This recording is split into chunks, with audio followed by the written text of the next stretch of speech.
During World War II, General Patton spotted soldiers digging a hole while inspecting a European camp.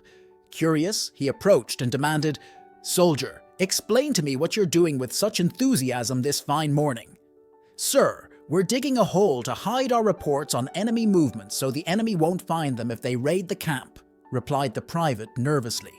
Patton, amused, asked, "Well, that's one way to keep a secret. But tell me, son, how do you plan to remember where you buried them?" Stumped, the private hesitated. Then another soldier chimed in. "We thought we'd just follow the paperwork trail, sir." Laughing heartily, Patton responded, "Paperwork trail? That's a first.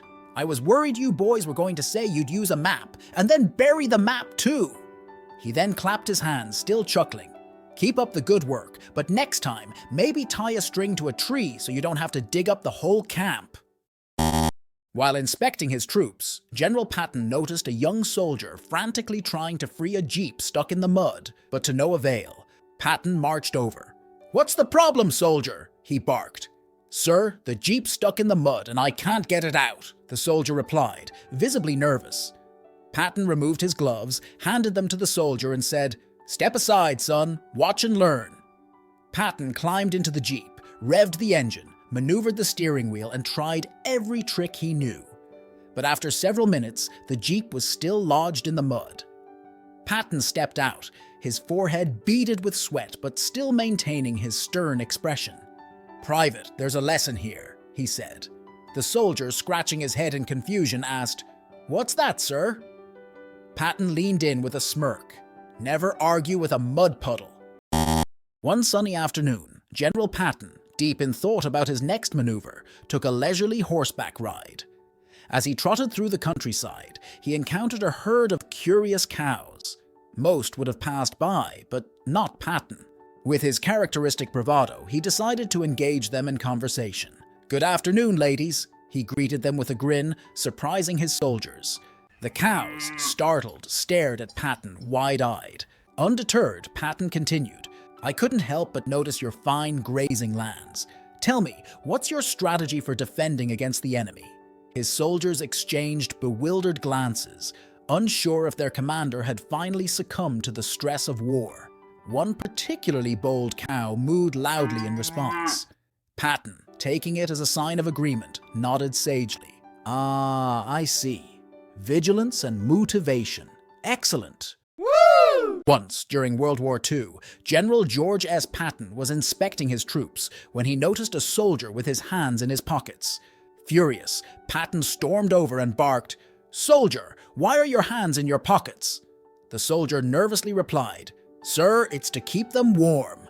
Patton, unimpressed, retorted, "Well, I don't see any enemy out here giving you a warm welcome."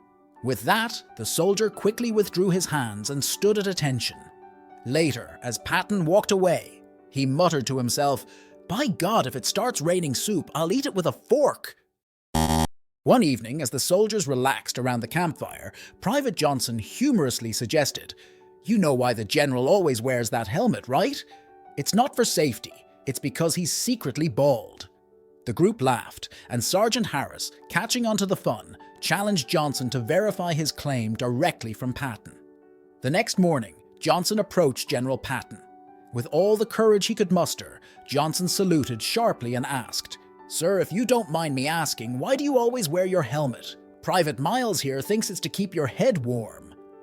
Patton's stern face broke into a mischievous smile. "Well, Private," he began, "it's not to protect my head from bullets or shrapnel. It's to keep my brains from flying off when I'm thinking at full speed." Then Patton tipped his helmet. "And no, there's no bald spot. My strategies are just too hair-raising."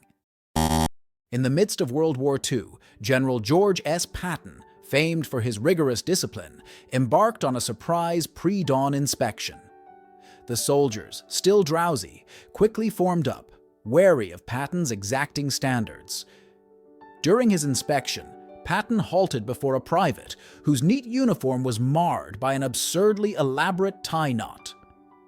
With a raised eyebrow, Patton demanded, "Soldier, since when did we start dressing for the circus? What's with that tie?" The private, quivering under Patton's gaze, replied, Sir, I thought if I couldn't impress you with my bravery yet, maybe I could at least tie my courage in a knot. To everyone's astonishment, Patton suddenly burst into laughter, shattering his usually stern facade. Soldier, if you manage to tie the enemy up in knots as well as you've done to your tie, we might just end this war by lunchtime. One morning, General Patton was inspecting a base in France when he spotted a soldier struggling with a tent. Seeing a teaching opportunity, Patton approached. "Soldier, why is it taking so long to erect that tent?" he demanded. "Sir, I'm trying, sir, but the wind keeps knocking it down," the soldier replied. Taking a deep breath, Patton said confidently, "Son, in the US Army, we don't let a little breeze get the best of us. Watch and learn." He then grabbed the tent pole and began securing it. However, as he boasted about perseverance, a strong gust of wind swept him and the tent into the air. Patton, flapping like a flag, was soon gently deposited back onto the ground, tangled in the fabric. As his officers helped him out, Patton grinned and said, "Well, I always did say I wanted to run a tight ship. Seems I just set sail instead."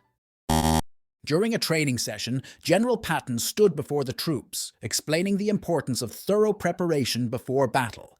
He drew his Colt Point .45 revolver and said, "This is an essential weapon. Always carry it with you." Then he took out his short riding crop and emphasized, "And this is to maintain discipline." At that moment, a rookie at the back raised his voice and asked, "Sir, are you planning to bring a horse too?" Patton replied with a mischievous smile, "If necessary, I'll bring a horse. But remember, men, our most important weapon is our fighting spirit." Another private stood up, raised his hand, and asked with a serious expression, "Sir, if you bring a horse, do we need to bring hay for it too?" The whole troop burst into laughter. Trying to keep a stern face, Patton said, "No need for hay, soldier. Just be sure to pack an extra carrot. In case we run out of rations, at least we can snack alongside the horses." One day, General Patton was inspecting the soldiers in the camp. He stopped in front of Private Johnson, who was well known for his clumsiness but enthusiasm. General Patton decided to test Johnson's quick thinking.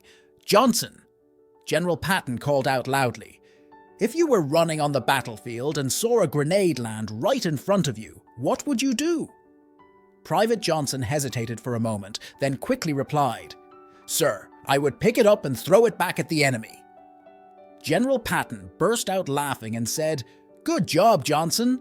But remember, this is the real battlefield, not a Hollywood movie. Don't expect the grenade to wait for you to pick it up before it explodes." Subscribe!